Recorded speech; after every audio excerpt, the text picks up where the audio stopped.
জাতীয় থেকে আন্তর্জাতিক প্রান্তিক জনপদ থেকে নগর চারপাশে ঠিক কী ঘটছে এই মুহূর্তে তা নিয়ে আয়োজন এখন চারদিকে। আপনার সঙ্গে আছি মোর্শেদ মিয়াজি। এয়ার অ্যাম্বুলেন্সের কারিগরি ত্রুটির কারণে পেছালো বেগম খালেদা জিয়ার লন্ডন যাত্রা। তবে কাতার দূতাবাস জানিয়েছে তাদের সরকারের ব্যবস্থাপনায় জার্মানি থেকে আসছে এয়ার অ্যাম্বুলেন্স। শনিবার বিকাল 5টায় অবতরণ করতে পারে শাহজালাল বিমানবন্দরে। এদিকে সবকিছু ঠিক থাকলে বেগম জিয়াকে রোববার লন্ডনে নেওয়া হতে পারে বলে জানিয়েছেন বিএনপি মহাসচিব মির্জা ফখরুল ইসলাম আলমগীর।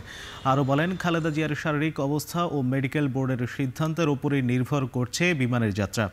মেডিকেল বোর্ড সিদ্ধান্ত দিলে 7 ডিসেম্বর বেগম খালেদা জিয়াকে নেওয়া হবে লন্ডনে। জানান, বেগম খালেদা জিয়াকে বিমান যাত্রার উপযোগী করার চেষ্টা করছেন চিকিৎসকরা।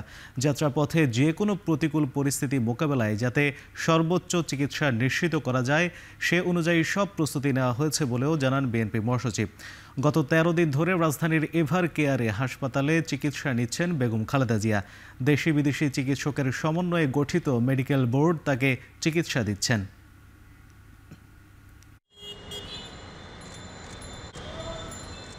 আগামীকাল যদি আপনার এয়ার অ্যাম্বুলেন্স এসে পৌঁছায় তাহলে আগামী পরশু অর্থাৎ রোববার তাকে লন্ডনে নিয়ে যাওয়া সম্ভব হবে।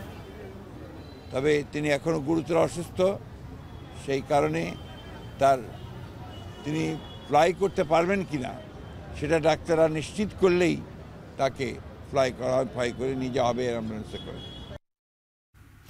বেগম খালেদা জিয়ার শারীরিক অবস্থা নিয়ে বৈঠক করেছে মেডিকেল বোর্ড। সেখানে ভার্চুয়ালি যুক্ত ছিলেন বিএনপির ভারপ্রাপ্ত চেয়ারম্যান তারেক রহমানও। একই সাথে দ্বিতীয় দফায় প্রায় 3 ঘন্টা বেগম জিয়ার পাশে অবস্থান করে এভার কেয়ার থেকে বের হয়েছেন পুত্রবধূ ডাক্তার জোবাইদা রহমান। সেখানকার সবশেষ খবর জানাতে এভার কেয়ার হাসপাতাল থেকে যুক্ত হচ্ছেন সহকর্মী তৌহিদুল তারেক, শারীরিক অবস্থা নিয়ে রাতে কোনো ব্রিফিং হবে কিনা বা খালেদা জিয়ার শারীরিক অবস্থার অন্য কোনো তথ্য থাকলে বিস্তারিত জানাবেন। মোর্শেদ, আপনাকে ধন্যবাদ। আসলে যে বিষয়টি আপনি শুরুতে উল্লেখ করেছেন সেই তথ্যগুলো ছাড়া আপাতত কোনো আপডেটেড আমরা কোনো তথ্য পাইনি, এবং যে প্রশ্নটি করেছেন যে কোনো ব্রিফিংয়ের সম্ভাবনা আছে কিনা এই ব্যাপারেও আমরা কোনো ইতিবাচক উত্তর কিন্তু পাইনি। তার মানে বলা যাচ্ছে যে রাতের বেলা আসলে খালেদা জিয়ার যিনি ব্যক্তিগত চিকিৎসক যিনি ব্রিফিং করে থাকেন তার শারীরিক অবস্থা নিয়ে এবং তার চিকিৎসা নিয়ে সে সম্পর্কে আসলে তিনি ব্রিফিং না করার সম্ভাবনাই অনেকটা বেশি। তবে যে বিষয়গুলো আমরা জানতে পেরেছি আপনি ইতিমধ্যে উল্লেখ করেছেন যে প্রায় 1.5 ঘন্টা আগেই কিন্তু সাবেক প্রধানমন্ত্রী খালেদা জিয়ার পুত্রবধূ জোবাইদা রহমান কিন্তু হাসপাতাল ত্যাগ করেছেন। এ সময় আমরা দেখেছি যে বিএনপির অনেক নেতাকর্মীও উপস্থিত ছিলেন, তারা বের হয়েছেন। তিনি কিন্তু টানা 3 ঘন্টা এখানে অবস্থান করেছেন। এ সময় বিএনপি মহাসচিব মির্জা ফখরুল ইসলাম আলমগীরও কিন্তু উপস্থিত ছিলেন। এবং যে বিষয়টা আমরা জানতে পেরেছি যে একটি এন্ডোস্কোপি করা হয়েছে খালেদা জিয়ার, যেটি বিকেল নাগাদ করা হলেও গণমাধ্যমকে জানানো হয়েছে বেশ কিছুক্ষণ আগে। ডক্টর মামুন এই বিষয়টি নিশ্চিত করেছেন এবং আরেকটি বিষয় নিশ্চিত করেছেন যে এন্ডোস্কোপির মাধ্যমে আসলে বেগম জিয়ার পাকস্থলীতে যে রক্তক্ষরণ হচ্ছিল সেই রক্তক্ষরণ বন্ধ হয়েছে বলেও কিন্তু তিনি জানিয়েছেন। এই বিষয়টি উল্লেখ করেছেন। এবং যে আরেকটি বিষয়ে আপনি ইতিমধ্যে উল্লেখ করেছেন যে তাকে দেশের বাইরে চিকিৎসা নেওয়ার জন্য পাঠানোর যে শারীরিক অবস্থা সে অবস্থা আসলে নিয়ে যাওয়ার জন্য চিকিৎসকরা কিন্তু প্রাণপণ চেষ্টা করে যাচ্ছেন বলে জানা গেছে। একই সাথে আগামীকাল কিন্তু কাতারের যে এয়ার অ্যাম্বুলেন্সটি সেটি জার্মানি থেকে বিকেল 5টা নাগাদ বাংলাদেশে অবতরণ করার কথা রয়েছে। এবং এর পরদিন রোববার কিন্তু খালেদা জিয়াকে নিয়ে যাওয়ার কথা রয়েছে বিদেশে। তবে আরেকটি বিষয় আমরা জানতে পেরেছি যে জোবাইদা রহমানের উপরই কিন্তু বেগম খালেদা জিয়া আসলে কোন সময় দেশ ছাড়বেন এই বিষয়টি নির্ভর করছে বলে কিন্তু আমরা জানতে পেরেছি। এই ছিল আমার কাছে সবশেষ। এভার কেয়ার হাসপাতাল থেকে বেগম খালেদা জিয়ার শারীরিক অবস্থার সবশেষ তথ্য জানাচ্ছিলেন সহকর্মী তৌহিদুল তারেক। এর আগে বিএনপির ভারপ্রাপ্ত চেয়ারম্যান তারেক রহমানের স্ত্রী ডাক্তার জোবাইদা রহমান দেশে ফিরেছেন। দেশে ফিরে বিমানবন্দর থেকে সরাসরি রাজধানীর এভার কেয়ার হাসপাতালে যান তিনি। সেখানে চিকিৎসাধীন বিএনপি চেয়ারপারসন বেগম খালেদা জিয়ার সবশেষ পরিস্থিতি পর্যবেক্ষণ করে নিজ মায়ের বাসা ধানমন্ডিতে পৌঁছেছেন জোবাইদা রহমান। লন্ডনের হিথ্রো বিমানবন্দর থেকে বৃহস্পতিবার স্থানীয় সময় সন্ধ্যা 7:15টার দিকে বিমান বাংলাদেশের BJ302 ফ্লাইটে ডাক্তার জোবাইদা রহমান দেশের পথে রওনা হন। শুক্রবার সকাল 10:40 দিকে শাহজালাল আন্তর্জাতিক বিমানবন্দরে অবতরণ করেন তিনি। এরপর চেয়ারপারসন সিকিউরিটি ফোর্সের নিরাপত্তায় এভার কেয়ার হাসপাতালে পৌঁছান তিনি। সেখানে খালেদা জিয়ার শারীরিক অবস্থার খোঁজ নিয়ে দুপুর 3:15টায় ধানমন্ডিতে মায়ের বাসায় ফেরেন তিনি।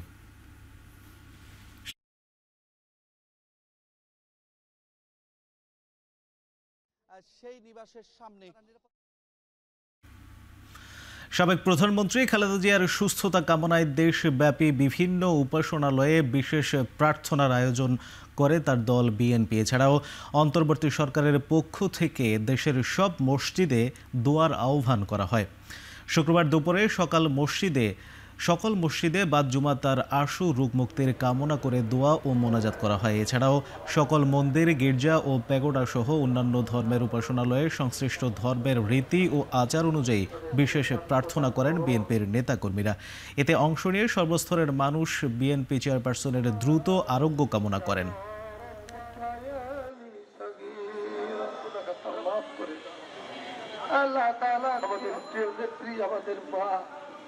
আল্লাহ বেস্ট সন্তান জনাব তারেক রহমান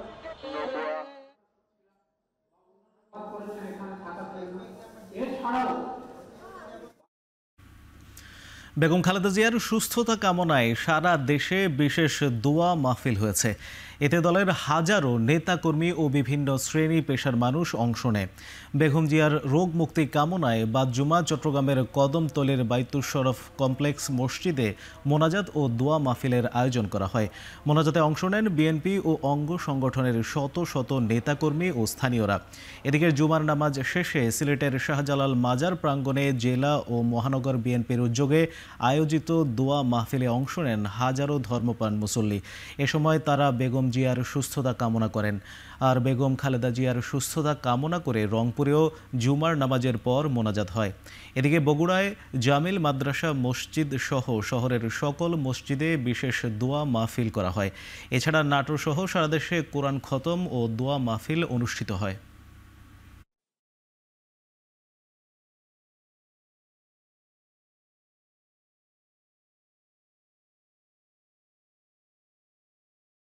আমরা সিলেটবাসী ব্যতীত আমাদের এই প্রিয় নেত্রীর জন্য যে আল্লাহ রাব্বুল আলামিন তাড়াতাড়ি যাকে সুস্থ করে তুলে। আমার শেষে আমাদের দেশনেত্রী প্রাক্তন প্রধানমন্ত্রী বেগম খালেদা জিয়ার সুস্থতার জন্য দোয়া কামনা করা হয়েছে।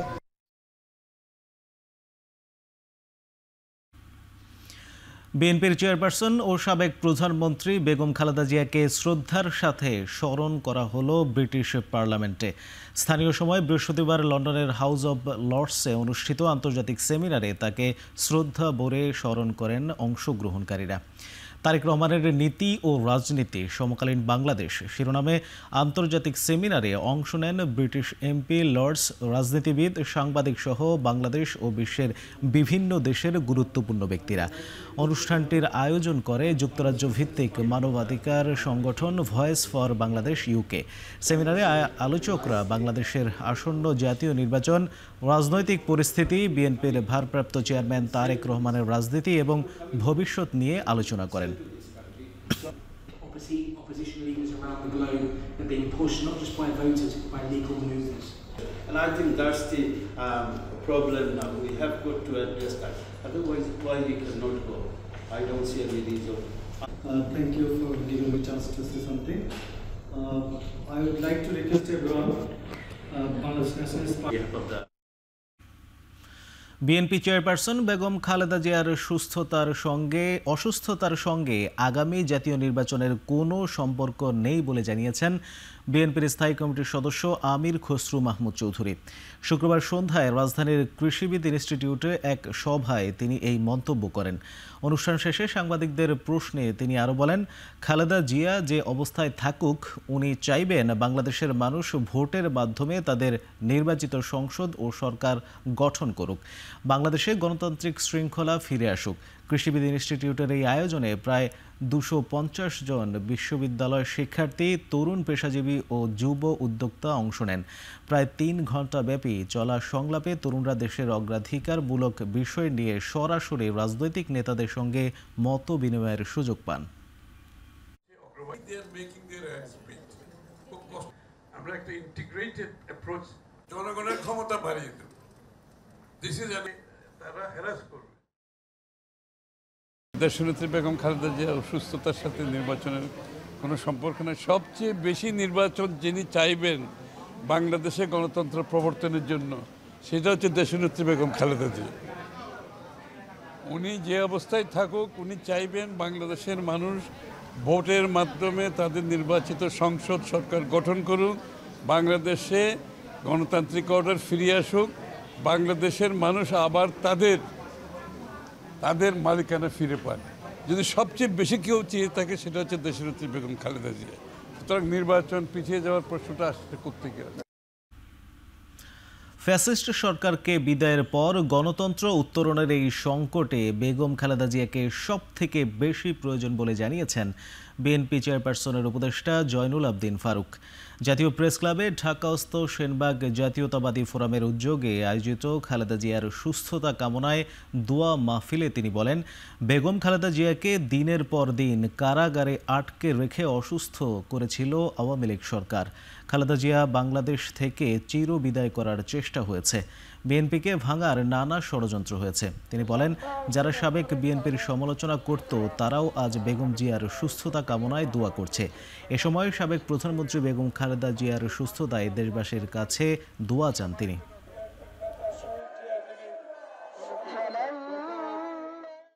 যে নেত্রী গণতন্ত্রের স্বার্থে কারোর সাথে রাজনৈতিক সমঝোতা করেন নাই, যে নেত্রী জনসেবা মানবতার নেত্রী, যে নেত্রী স্বৈরাচারের বিরুদ্ধে আন্দোলন করে আপসী নেতৃত্ব উপাধি পেয়েছে, যে নেত্রী 16 বছর ধরে এই সরকারের ফ্যাসিস্ট সরকারের বিরুদ্ধে লড়াই করেছেন, সেই নেত্রী আজকে অসুস্থ। তাই আমরা আজকে সবাই আল্লাহ দরবারে এই দিনে, পবিত্র জুমার দিনে, আমার মা, বাংলাদেশের মা, গণতন্ত্রের মা বেগম খালেদা জিয়ার জন্য দোয়া করব।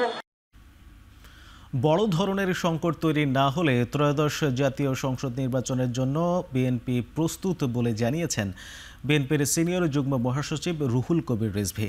শুক্রবার দুপুরে কুড়িগ্রাম সদরে বিএনপি চেয়ারপারসনের রোগ মুক্তি কামনায় দোয়া মাহফিলে অংশগ্রহণ শেষে একথা বলেন তিনি।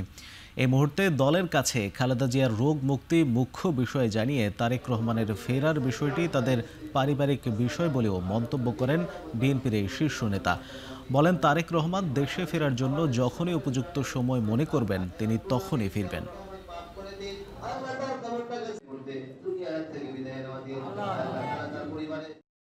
এই মুহূর্তে যে দেশনেত্রী বেগম খালেদা জিয়ার যে সুস্থতা, রোগ মুক্তি, এটাই আমাদের কাছে মুখ্য বিষয়। তবে যে কথাটি বলা হয়েছে সেটি হলো যে বড় ধরনের কোনো সংকট তৈরি না হলে, বিপর্যস্তকর কোনো সংকট তৈরি না হলে, যে নির্ধারিত সময়ের কথা সরকার বলেছেন যে রমজানের পূর্বেই নির্বাচন, বিএনপি এখনো অত্যন্ত দৃঢ় সংকল্পবদ্ধ ফেব্রুয়ারির রমজানের আগে নির্বাচনেই সেখানে বিএনপি অংশগ্রহণ করার সকল প্রস্তুতি সম্পন্ন করে। একটি রাজনৈতিক দলের প্রধান অসুস্থ থাকায় সব রাজনৈতিক দলের অভ্যন্তরীণ প্রস্তুতি শেষে তফসিল দেওয়া উত্তম বলে মনে করেন দলটির আহ্বায়ক নাহিদ ইসলাম। শুক্রবার সন্ধ্যায় রাজধানীর একটি হোটেলে এনসিপির আয়োজনে বাংলাদেশের বিনিয়োগের ভবিষ্যৎ শীর্ষক আলোচনা সভা শেষে এসব কথা বলেন তিনি। আলোচনা সভায় দেশের বিনিয়োগের সম্ভাব্যতা ও প্রতিবন্ধকতা নিয়ে আলোচনা হয়। অংশ নেন বিভিন্ন রাজনৈতিক ব্যবসায়িক সংগঠনের নেতৃবৃন্দ। সভা শেষে গণমাধ্যমের মুখোমুখি হন এনসিপির আহ্বায়ক নাহিদ ইসলাম। এ সময় তিনি অভিযোগ করেন, দেশে বিদ্যমান পুরনো রাজনৈতিক জোটগুলো জনগণের আকাঙ্ক্ষা পূরণে ব্যর্থ হয়েছে। এ কারণে এনসিপি কয়েকটি তুলনামূলক নতুন রাজনৈতিক দলের সাথে জোটবদ্ধ হতে আলোচনা চলমান রেখেছে বলে জানান নাহিদ ইসলাম। সংস্কার ও জুলাই গণহত্যার অভিযুক্তদের বিচার দৃশ্যমান হয়েছে দাবি করে নাহিদ বলেন, এই ধারা নির্বাচনের পরেও অব্যাহত রাখতে হবে। Our capital machinery growth is also there for the last 3 months. NCP কারোর সাথে কোনো প্রকাশ্য বা অপ্রকাশ্য সমঝোতায় এখনো পৌঁছায়নি এবং বরং মিডিয়ায় এই ধরনের তথ্য অপতথ্য প্রচার করে আমাদের একটা নেতিবাচক আমাদের সম্পর্কে তথ্য প্রচার করার চেষ্টা করা হয়েছে। কিন্তু এনসিপি আসলে তার মতো করে নির্বাচনী প্রস্তুতি নিচ্ছে, যেহেতু একটি গুরুত্বপূর্ণ রাজনৈতিক দল এর প্রধান তার একটা অসুস্থতার কথা আছে, তাদের সাথে তাদের অভ্যন্তরীণ পরিবেশ পরিস্থিতি সেটাও যাতে বিবেচনা নেয়, যাতে তফসিল ঘোষণার পরে সবাই নির্বাচনী যাত্রায় নির্বাচনী কার্যক্রমে আমরা শুরু করতে পারি আর কি। বাংলার জমিনে নতুন করে কোনো ফ্যাসিবাদ বরদাস্ত করা হবে না বলে হুঁশিয়ারি দিয়েছেন জামায়াতে ইসলামীর আমির ডাক্তার শফিকুর রহমান। শুক্রবার চট্টগ্রামে ৮ দলের বিভাগীয় সমাবেশে এসব কথা বলেন তিনি। জাতীয় নির্বাচনের আগে গণভোট সহ ৫ দাবিতে শুক্রবার ৮ দলের বিভাগীয় সমাবেশ ঘিরে চট্টগ্রাম নগরীর লাল দিঘি মাঠে সমাবেশে যোগ দেন জামায়াত, খেলাফত মজলিস, ইসলামী আন্দোলন সহ ৮ দলের নেতাকর্মীরা। এ সময় কানায় কানায় পূর্ণ হয় মাঠ। দূর দূরান্ত থেকে আসেন নেতাকর্মীরা। পরে জামায়াতের আমির বলেন, ফ্যাসিস্টরা সেনাবাহিনী বিজিবিকে খুনের কাজে ব্যবহারের চেষ্টা করেছে, আর নির্বাচন নিয়ে ষড়যন্ত্র চলছে বলেও অভিযোগ করেন ৮ দলের অন্যান্য নেতারা।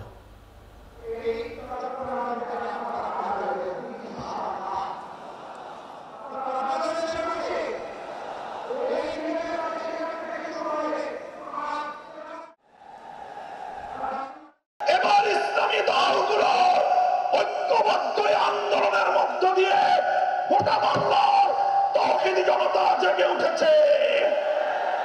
ভারতবাদীর রাজনীতি আর বাংলার মাটিতে চলবে না। আগামীকাল একটা আন্দোলন হবে, যে আন্দোলন হবে চাঁদা মুক্ত আন্দোলন, জালেম মুক্ত আন্দোলন, ধর্ষণ মুক্ত আন্দোলন। সমাজের চ্যালেঞ্জে বাংলাদেশ উৎখাত করতে হবে ইনশাআল্লাহ। ফ্যাসিবাদীরা বিদায় নিয়েছে, ফ্যাসিবাদ এখনো বিদায় নেয় নাই। আমরা পরিষ্কার বলতে চাই, ফ্যাসিবাদ কালো না লাল, কোন ফ্যাসিবাদকে আর বাংলার জমিনে বরদাস্ত করা হবে না ইনশাআল্লাহ।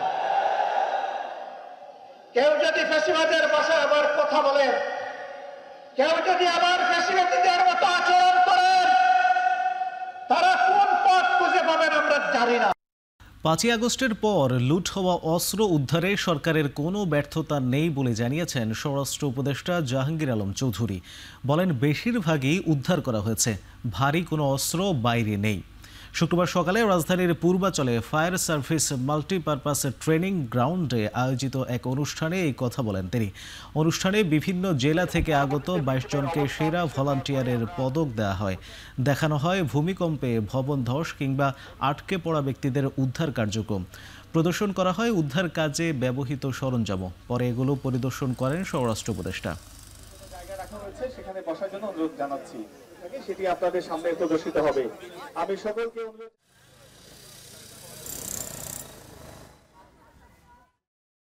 আমার বিশ্বাস প্রয়োজনের সময় আপনারা দক্ষতার সাথে দায়িত্ব পালন করবেন। আমি আশা করি স্বেচ্ছাসেবক প্রশিক্ষণের পাশাপাশি নিয়মিতভাবে তাদের নিয়ে এই ধরনের অনুষ্ঠান আয়োজন, বিভিন্ন দিবস উদযাপন, মহড়া, গণসংযোগ কার্যক্রমে তাদের অংশগ্রহণের ইত্যাদির মাধ্যমে স্বেচ্ছাসেবা উদ্বুদ্ধ করা এবং প্রশিক্ষণলব্ধ জ্ঞানকে শানিত করার চেষ্টা অব্যাহত থাকবে।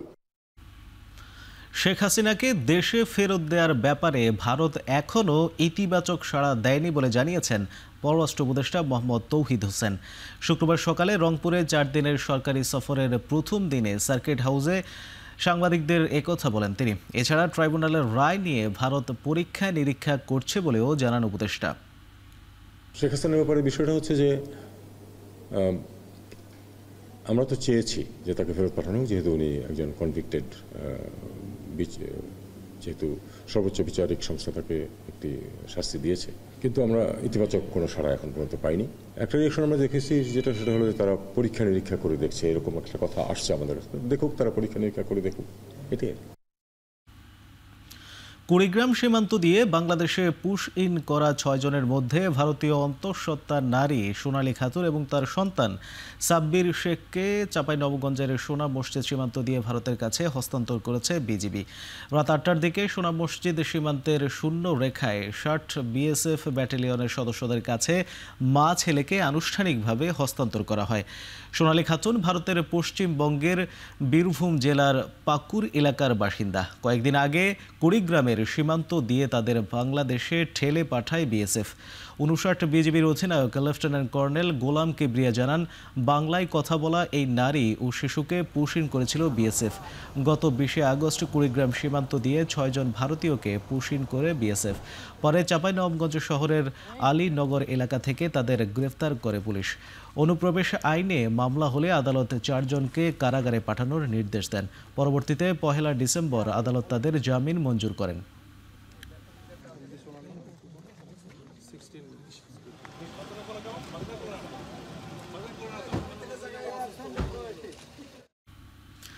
সীমান্তে হত্যার প্রতিবাদে ভারতীয় হাইকমিশনারকে আগামী ৪৮ ঘণ্টার মধ্যে তলব করার দাবি জানিয়েছে বাংলাদেশ ছাত্র অধিকার পরিষদের নেতারা। অন্যথায় ভারতীয় হাইকমিশন ঘেরাওয়ের হুঁশিয়ারি দিয়েছে তারা। শুক্রবার বিকেলে ঢাকা বিশ্ববিদ্যালয়ের রাজু ভাস্কর্যের সামনে আয়োজিত বিক্ষোভ মিছিলে অংশ নেওয়া বক্তারা আরও বলেন, ভারতীয় আগ্রাসন অক্টোপাসের মতো বাংলাদেশকে জড়িয়ে ধরেছে। প্রতিনিয়ত ভারতের সীমান্ত রক্ষী বাহিনী সীমান্তে হত্যাকাণ্ড চালাচ্ছে, অথচ বর্তমান সরকারের বিরুদ্ধে কোনো পদক্ষেপ নিচ্ছে না।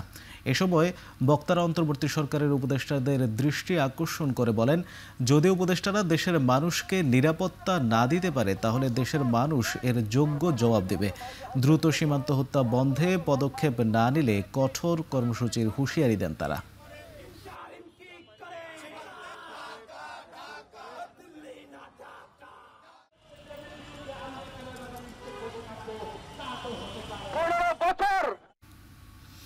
নির্বাচন নিয়ে কোনো যদির মধ্যে থাকতে চায় না অন্তর্বর্তী সরকার। নির্বাচন ১৫ ফেব্রুয়ারির মধ্যেই হবে বলে জানিয়েছেন প্রধান উপদেষ্টার প্রেস সচিব শফিকুল আলম। শুক্রবার সকালে মাগুরা সরকারি মডেল স্কুল মাঠে আন্তঃ কলেজ ফুটবল টুর্নামেন্টের উদ্বোধনী অনুষ্ঠান শেষে সাংবাদিকদের প্রশ্নের জবাবে তিনি একথা বলেন। এছাড়াও কোনো ষড়যন্ত্র নির্বাচন প্রতিহত করতে পারবে না বলেও জানান তিনি। জাতীয় পার্টিকে স্বৈরাচারের দোসর আখ্যা দিয়ে প্রেস সচিব আরও বলেন, তারা নির্বাচন করবে কি করবে না সেটা তাদের ব্যাপার।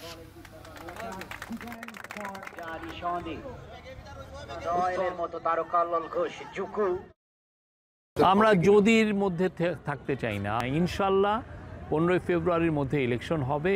জাতীয় পার্টি যদি ইলেকশন করতে চায় সেটা তাদের ইচ্ছা, বাট আমরা সবসময় বলবো, এটাই ইতিহাস বলবে, জাতীয় পার্টি স্বৈরাচারের ভয়ঙ্কর রকমের বড় রকমের দোসর ছিল।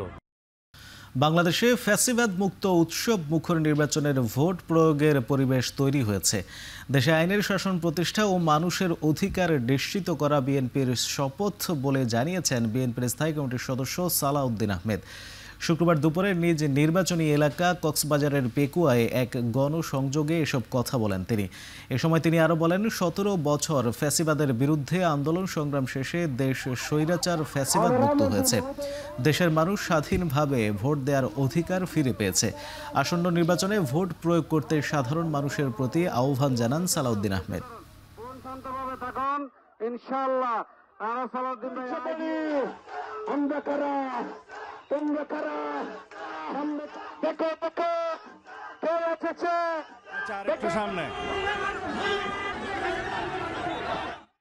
বাংলাদেশে ফ্যাসিবাদ মুক্ত পরিবেশে, মুক্ত স্বাধীন নিরপেক্ষভাবে স্বাধীনভাবে উৎসবমুখর পরিবেশে ভোট দেওয়ার অধিকার প্রতিষ্ঠা হয়েছে।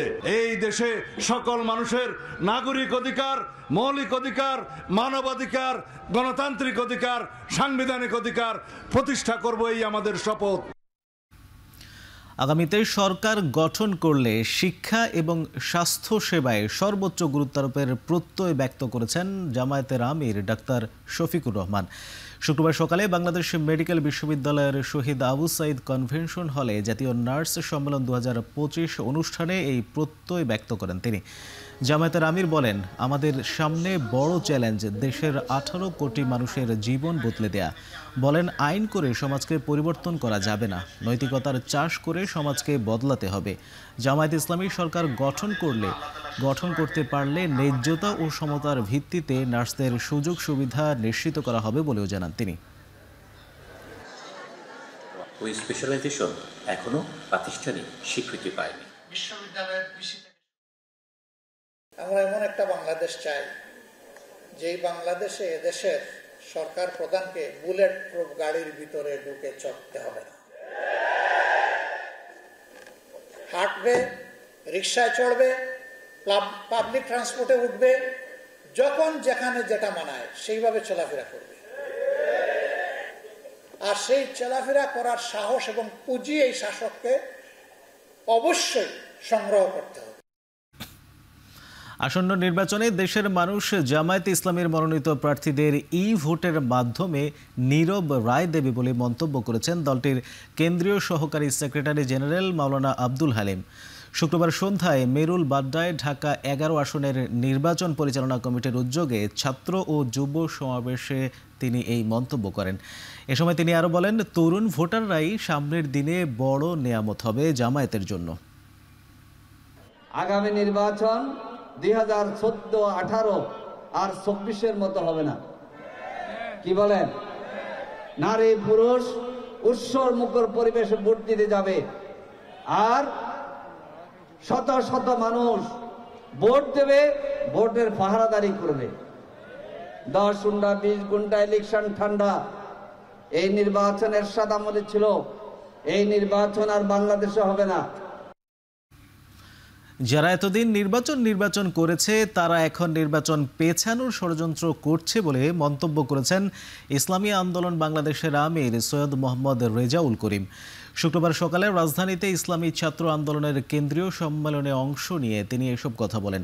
মোহাম্মদ রেজাউল করিম বলেন, দেশের মানুষ মিথ্যাবাদী দুর্নীতিবাজদের আর ক্ষমতায় দেখতে চায় না, তারা বিকল্প হিসেবে ইসলাম ও দেশপ্রেমিকদের ক্ষমতায় দেখতে চায়।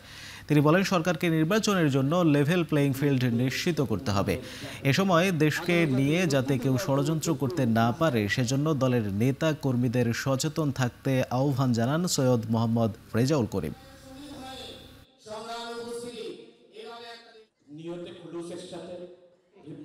আমাদের দেশেরটাকে বিদেশে পাচার করতে না পারে,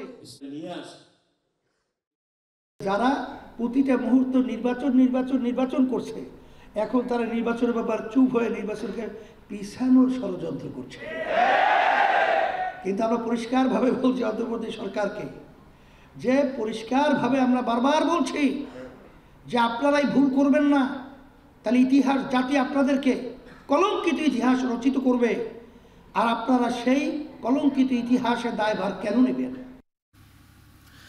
তারেক রহমান বাংলাদেশের ভোটার কিনা এই প্রশ্ন অবান্তর বলে জানিয়েছেন অ্যাটর্নি জেনারেল মোহাম্মদ আসাদুজ্জামান। শুক্রবার সকালে ঝিনাইদহের শৈলকুপা সরকারি ডিগ্রি কলেজে এক অনুষ্ঠান শেষে প্রধান অতিথির বক্তব্যে এই কথা বলেন তিনি। ভোটার হয়েছেন কি হননি এই প্রশ্ন অবান্তর।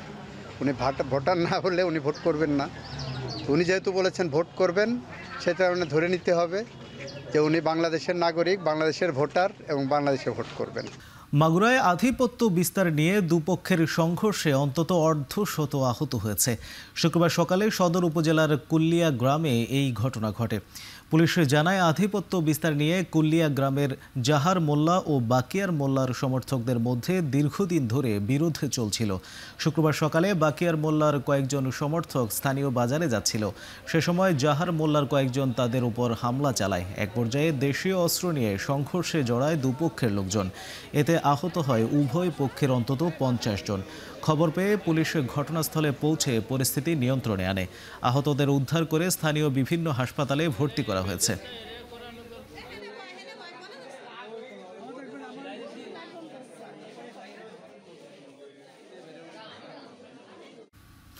ফরিদপুরের ভাঙায় বাসের চাপায় ব্যাটারি চালিত অটোরিকশার 3 যাত্রী নিহত হয়েছে। এই ঘটনায় আহত হয়েছে আরও 4 জন। শুক্রবার দুপুর 12টার দিকে ফরিদপুর ভাঙা বরিশাল মহাসড়কের কৈডুবি সদরদি রেল ক্রসিং এলাকায় এই দুর্ঘটনা ঘটে। পুলিশ জানায় ভাঙা সদর থেকে একটি অটো রিকশা চুমুরদি ইউনিয়নের দিকে যাচ্ছিল। এ সময় কৈডুবি সদরদি রেল ক্রসিং এলাকায় পৌঁছালে বিপরীত দিক থেকে আসা নিউ মডার্ন পরিবহনের একটি বাস অটো রিকশাকে চাপা দেয়। এ সময় ঘটনাস্থলে মৃত্যু হয় অটোরিকশার 3 যাত্রীর। গুরুতর আহত হয় শিশুসহ 4 জন। পরে খবর পেয়ে পুলিশ ও ফায়ার সার্ভিস ঘটনাস্থলে পৌঁছে মরদেহ উদ্ধার করে। আহতদের ভাঙা উপজেলা স্বাস্থ্য কমপ্লেক্সে ভর্তি করা হয়েছে। এদিকে চট্টগ্রামের মনসুরাবাদ এলাকায় ট্রেনের ধাক্কায় এক শিশু নিহত হয়েছে। আর হাটহাজারীতে ট্রাক প্রাইভেট কারের সংঘর্ষে নিহত হয়েছে চালক।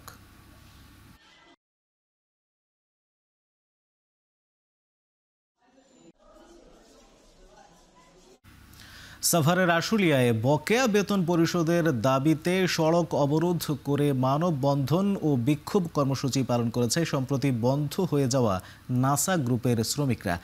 শুক্রবার সকালে আশুলিয়ার নিশ্চিন্তপুর এলাকায় বাইপাইল আবদুল্লাপুর মহাসড়ক অবরোধ করে এই কর্মসূচি পালন করে কারখানার শতাধিক শ্রমিক। শ্রমিকরা জানায় কোনো পাওনা পরিশোধ না করে চলতি বছরের 25 সেপ্টেম্বর বন্ধ ঘোষণা করা হয় কারখানাটি। এতে বেকার হয়ে আর্থিক সংকটে পড়েন কারখানার শ্রমিকরা। পরে আইনশৃঙ্খলা বাহিনী, বিজিএমইএ, শ্রম মন্ত্রণালয় সহ বিভিন্ন সংস্থার প্রতিনিধিরা 30 নভেম্বরের মধ্যে শতভাগ পাওনা পরিশোধের আশ্বাস দিলেও এখন পর্যন্ত পরিশোধ করা হয়েছে মাত্র 25%, যাতে পরিবার নিয়ে কঠিন জীবনযাপন করতে বাধ্য হচ্ছেন তারা।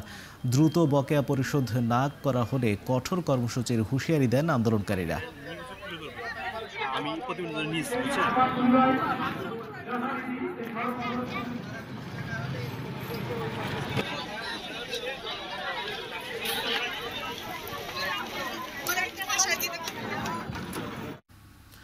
সিটি কর্পোরেশনের আওতাভুক্ত বন্দর এলাকার 9টি ওয়ার্ডে চলমান পানি সংকট নিরসন সহ 4 দফা দাবিতে নারায়ণগঞ্জে মানববন্ধন অনুষ্ঠিত হয়েছে। শুক্রবার সকালে বন্দর উপজেলার চৌড়াপাড়া এলাকায় সিটি কর্পোরেশনের পাম্প হাউসের সামনে এই মানববন্ধন করে যুগান্তর স্বজন সমাবেশ। বন্দর নাগরিক কমিটি ও স্থানীয়রা মানববন্ধনে বক্তারা বলেন, দীর্ঘদিন ধরে বন্দর এলাকার বাসিন্দারা পানি সংকটে ভুগছেন। পানি সংকট দূর, নাগরিকদের পর্যাপ্ত ও বিশুদ্ধ পানি সরবরাহ নিশ্চিত সহ 4 দফা দাবি জানান তারা। এ সময় পানি সংকট সমাধানে কর্তৃপক্ষকে দ্রুত কার্যকর পদক্ষেপ নেওয়ার আহ্বান জানান বক্তারা। সমস্যা সমাধানে প্রয়োজনীয় ব্যবস্থা না নিলে আরও বড় কর্মসূচির কথাও জানান তারা।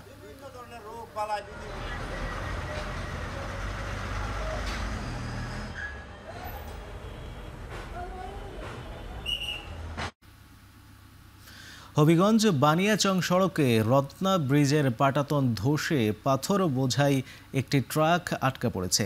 এতে হবিগঞ্জের সঙ্গে বানিয়াচং ও আজমেরীগঞ্জ উপজেলার সড়ক যোগাযোগ সম্পূর্ণভাবে বিচ্ছিন্ন হয়ে গেছে। শুক্রবার সকাল 9টার দিকে পাথর বোঝাই একটি ট্রাক ব্রিজের উপর উঠলে কয়েকটি পাটাতন ভেঙে নিচে পড়ে যায়। এতে পুরোপুরি বন্ধ হয়ে যায় যান চলাচল। বিকল্প সড়ক না থাকায় নৌকা দিয়ে নদী পার হতে হচ্ছে যাত্রীদের, যাতে সীমাহীন দুর্ভোগে পড়েছেন এই পথের হাজারো যাত্রী। পরে খবর পেয়ে বেলা 11টার দিকে উদ্ধার কাজ শুরু করে সড়ক ও জনপথ বিভাগ। তবে ব্রিজটি ব্যাপক ক্ষতিগ্রস্ত হওয়ায় মেরামত করতে অন্তত 2 দিন সময় লাগবে বলে জানানো হয়েছে।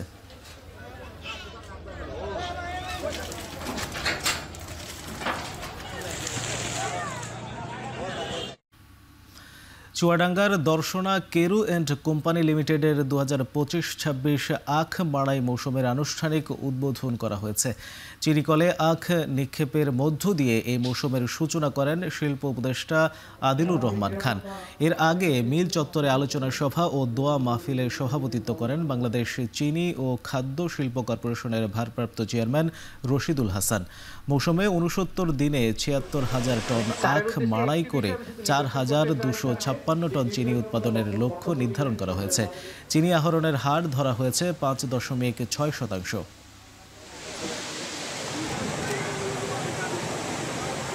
পেরিয়ে ঐতিহ্যবাহী প্রতিষ্ঠান হিসেবে দাঁড়িয়ে আছে জনাব মোহাম্মদ শামীম। মাদকমুক্ত সমাজ গড়ার লক্ষ্যে বাগেরহাটে আয়োজন করা হয়েছে ৮ দল নিয়ে এক ফুটবল টুর্নামেন্ট। শুক্রবার দুপুরে ফকিরহাট উপজেলার কাজী আজহার আলী কলেজ মাঠে এই টুর্নামেন্টের উদ্বোধন করেন জেলা প্রশাসক। উদ্বোধনী খেলায় খুলনা টাইগার্স ক্লাবকে ২-০ গোলে হারিয়ে জয় তুলে নিয়েছে নৈহাটি স্পোর্টিং ক্লাব। খেলা আয়োজনের মাধ্যমে মাদকমুক্ত একটি সমাজ গড়ে তোলাই প্রধান লক্ষ্য বলে জানান আয়োজকরা।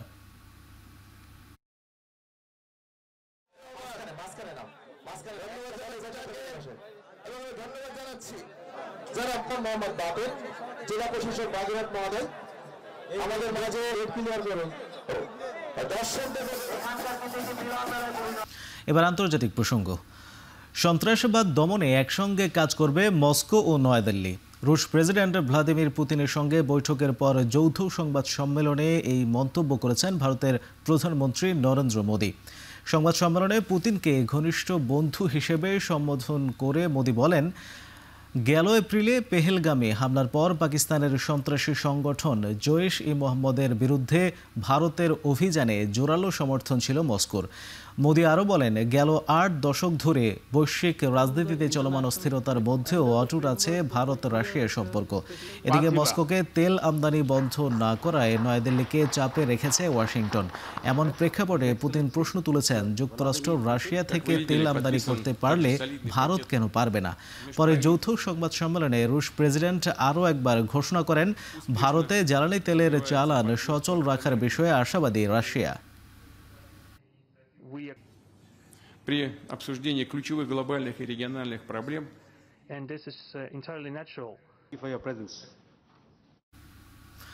পাকিস্তানে আরও ক্ষমতাধর হলেন অসীম মুনির। সেনা প্রধানের পাশাপাশি এবার প্রতিরক্ষা বাহিনীর দায়িত্ব এখন তার কাঁধে।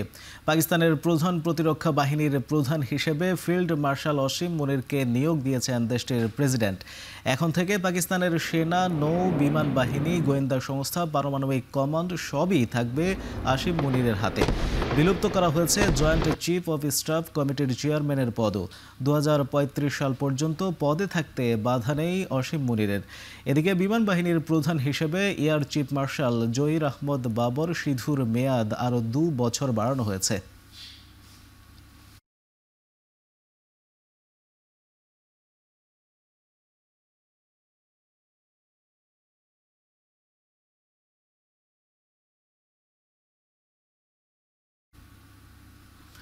এয়ার ট্রাফিক কন্ট্রোলে কারিগরি ত্রুটির কারণে যুক্তরাজ্যের এডিনবরা বিমানবন্দরে সাময়িক স্থগিত করার থাকার পর শুরু হয়েছে ফ্লাইট চলাচল।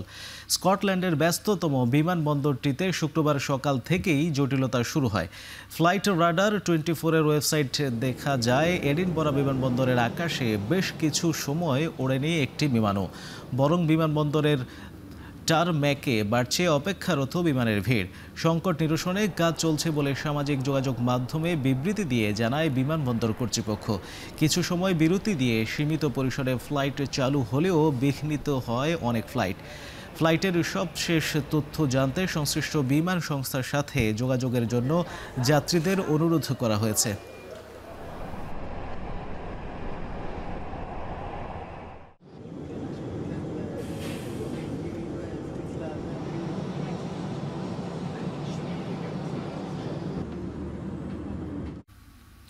টানা 4 দিন ধরে ফ্লাইট বিপর্যয় ঘটেছে ভারতের সবচেয়ে বড় বেসরকারি এয়ারলাইন্স ইন্ডিগোর। 20 বছরের ইতিহাসে বৃহস্পতিবার একদিনে রেকর্ড 550টির বেশি ফ্লাইট বাতিল করেছে এয়ারলাইন্সটি। এছাড়া শুক্রবার মধ্যরাত পর্যন্ত দিল্লি থেকে সমস্ত অভ্যন্তরীণ ফ্লাইটও বাতিল করা হয়েছে। এতে এক বেসামাল পরিস্থিতি ভারতের বিমানবন্দরগুলোতে। দিল্লি, মুম্বাই, হায়দ্রাবাদ, পুনে এবং চেন্নাই সহ গুরুত্বপূর্ণ এয়ারপোর্টে চরম ভোগান্তিতে পড়েন কয়েক হাজার যাত্রী। অবশ্য এই ঘটনায় ক্ষমা চেয়েছে ইন্ডিগো কর্তৃপক্ষ। ফ্লাইট বাতিলের কারণ হিসেবে জনবল কম ও পাইলটের সংকট থাকায় এই ধরনের বিশৃঙ্খল পরিস্থিতি হয়েছে বলে দায় স্বীকার করেছে তারা।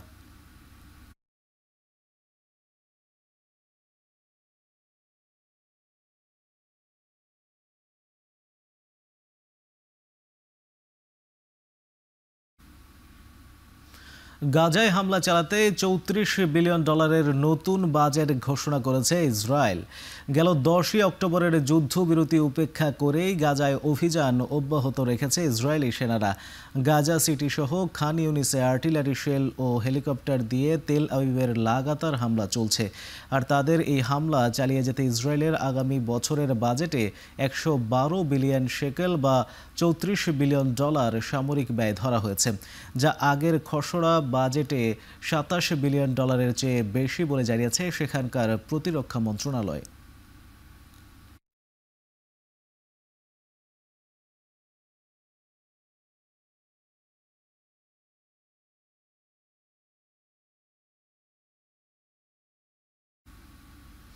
ইসরায়েল সমর্থিত গাজার সশস্ত্র গোষ্ঠী পপুলার ফোর্সেস এর নেতা ইয়াসের আবু শাবাব নিহত হয়েছেন।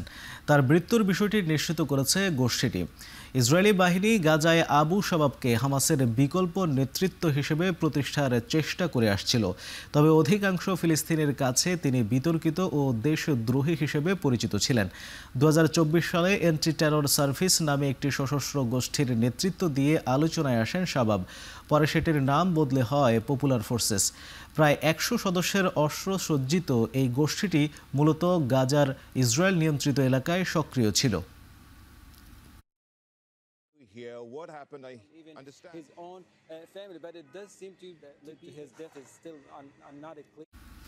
যুক্তরাষ্ট্রের বিখ্যাত ওয়ার্নার্স ব্রাদার্স ডিসকভারির ফিল্ম ও স্ট্রিমিং সেকশন প্রায় $72 বিলিয়ন কিনতে সম্মত হয়েছে নেটফ্লিক্স। দর কষাকষির পর কমকাস্ট ও প্যারামাউন্ট স্কাইড্যান্সকে পেছনে ফেলে সর্বোচ্চ দর হাঁকায় স্ট্রিম জায়ান্টটি। প্রতিষ্ঠানটির পুরো সত্ত্ব কিনতে শেয়ার প্রতি $24 বিলিয়ন দাম তোলে প্যারামাউন্ট স্কাইড্যান্স। পাল্টা শেয়ার প্রতি $28 বিলিয়ন দিতে রাজি হয় নেটফ্লিক্স, যদিও চুক্তিটি অনুমোদনের জন্য বিডিং কর্তৃপক্ষের অনুমোদনের প্রয়োজন হবে। এদিকে বিডিং জয়ের পর বিবৃতিতে নেটফ্লিক্সে জানায় হলিউডের সবচেয়ে মূল্যবান এবং প্রাচীনতম সম্পদগুলোর একটি মালিকানা পেতে যাচ্ছে তারা। ওয়ার্নার্স ব্রাদার্স জনপ্রিয় series Harry Potter, game of Thrones সহ একাধিক বিনোদনমূলক কন্টেন্ট দর্শকদের উপহার দিয়েছে।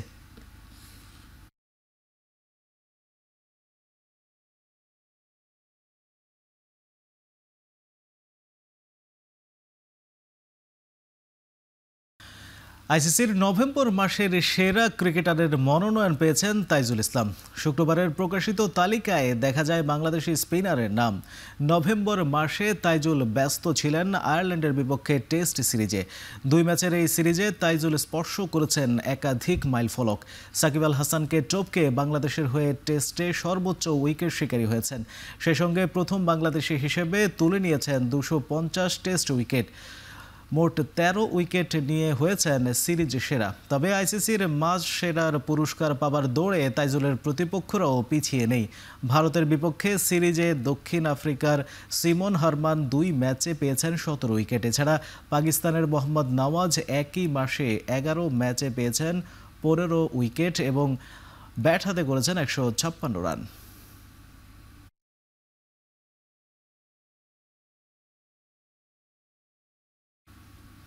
New Zealand West Indies test series চতুর্থ দিনের শুরুতে 8 উইকেটে 466 রানে নিজেদের দ্বিতীয় ইনিংসে ঘোষণা করে ওয়েস্ট ইন্ডিজ। ফলে জয়ের জন্য তাদের টার্গেট দাঁড়ায় 531 রানের। জবাবে ব্যাটিংয়ে নেমে 4 উইকেটে 212 রানে দিন শেষ করেছে ক্যারিবিয়ানরা। লাঞ্চের সময় ওয়েস্ট ইন্ডিজ ছিল বিনা উইকেটে 20 রান। ব্যাট করেছিলেন জন ক্যাম্পবেল ও তেজ নারেন চন্দ্রপল। তবে লাঞ্চের পর দ্রুত 3 উইকেট পড়ে যায়। 28তম ওভারে 72 রানে 4 উইকেট হারিয়ে ধুঁকছিল ক্যারিবিয়ানরা। জয়ের লক্ষ্য তখন প্রায় অসম্ভব। এরপর শাই হোপ এবং জাস্টিন গ্রিভস মিলে 140 রানের অবিচ্ছিন্ন জুটি গড়ে পরিস্থিতি সামাল দেন। হোপ 116 ও গ্রিভস 55 রানে অপরাজিত থাকেন। দিন শেষে ওয়েস্ট ইন্ডিজের স্কোর দাঁড়ায় 4 উইকেটে 212 রান। শেষ দিনে উইন্ডিজের দরকার 319 রান। এর আগে কেমার রোচের 78 রানে 5 উইকেট নিউজিল্যান্ডের দ্বিতীয় ইনিংসে গুটিয়ে দিতে বড় ভূমিকা রাখে। চতুর্থ দিনে অধিকাংশ সময় নিউজিল্যান্ডে আধিপত্য দেখায়, তবে হোপ ও গ্রিভসের লড়াকু ব্যাটিং ওয়েস্ট ইন্ডিজকে দিনের শেষে টিকিয়ে রাখতে সাহায্য করে।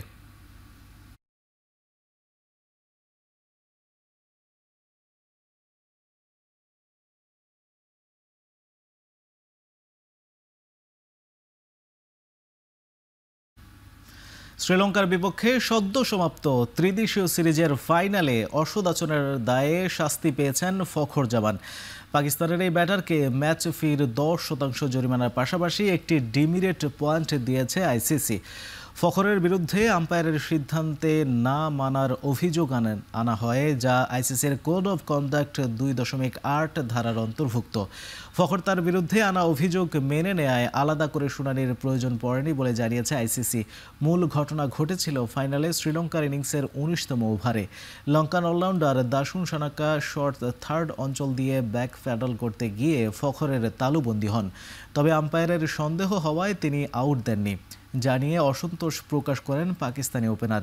ঠিক পরের বলে সানাকা বোল্ড হলে আম্পায়ারের কাছে গিয়ে ব্যঙ্গ করে আউটের আবেদন করেন ফখর। এ কারণেই শাস্তি পেলেন তিনি।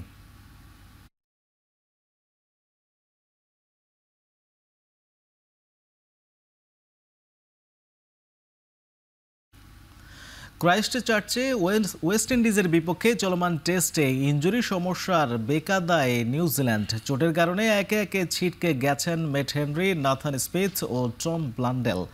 হ্যাগলি ওভালে টেস্টের প্রথম দিন ব্যাট করার সময় হ্যামস্ট্রিং ইনজুরিতে পড়েন, যে কারণে ওয়েলিংটনের বেসিন রিজার্ভে 10 ডিসেম্বর শুরু হতে যাওয়া দ্বিতীয় টেস্ট থেকেও ছিটকে গেছেন তিনি। অন্যদিকে শারীরিক অসুস্থতার জন্য টেস্টের চতুর্থ দিন বোলিং বা ফিল্ডিং কোনোটাই করতে পারেননি নাথান স্মিথ। দিনের শেষ সেশনে মাঠে নামতে পারেননি ম্যাট হেনরিও। তিনি উরুতে চোট পেয়েছেন বলে ধারণা করা হচ্ছে। স্মিথ ও হেনরির পরিবর্তে মাইকেল ব্রেসওয়েল ও রাচিন রবীন্দ্রকে দিয়ে চতুর্থ দিন বোলিং করেছে নিউজিল্যান্ড।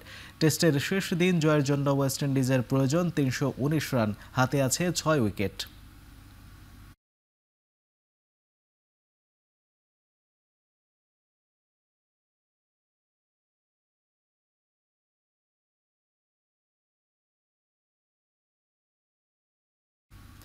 অ্যাশেজ সিরিজের দ্বিতীয় টেস্টের দ্বিতীয় দিন শেষে এগিয়ে অস্ট্রেলিয়া। সফরকারীদের চেয়ে 44 রানে এগিয়ে থেকে তৃতীয় দিন শুরু করবে অজিরা।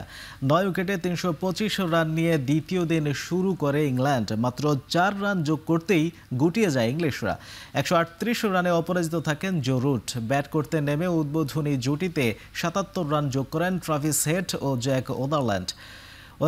অস্ট্রেলিয়ার প্রায় সব ব্যাটারই ভালো শুরু পেলেও কেউই 3 অঙ্কের ঘরে যেতে পারেননি। 50-র দেখা পেয়েছেন ওদারল্যান্ড, মার্নাস লাবুশেন ও স্টিভ স্মিথ। ক্যামেরন গ্রিন ফেরেন 44 রান করে। উইকেট কিপার অ্যালেক্স ক্যারির অপরাজিত 46 রানে ভর করে বড় লিডে চোখ রেখে দিন শেষ করেছে অজিরা। ইংল্যান্ডের হয়ে ব্রাইডন কার্স 3টি, বেন স্টোকস 2টি ও জোফ্রা আর্চার 1টি করে উইকেট নেন।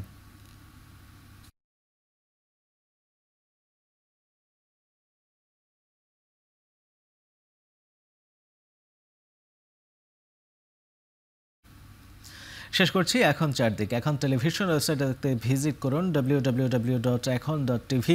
এছাড়া ফেসবুকে দেখতে ভিজিট করুন facebook.com/tv.ekhon এবং ইউটিউবে দেখতে ভিজিট করুন youtube.com/c/ekhon tv।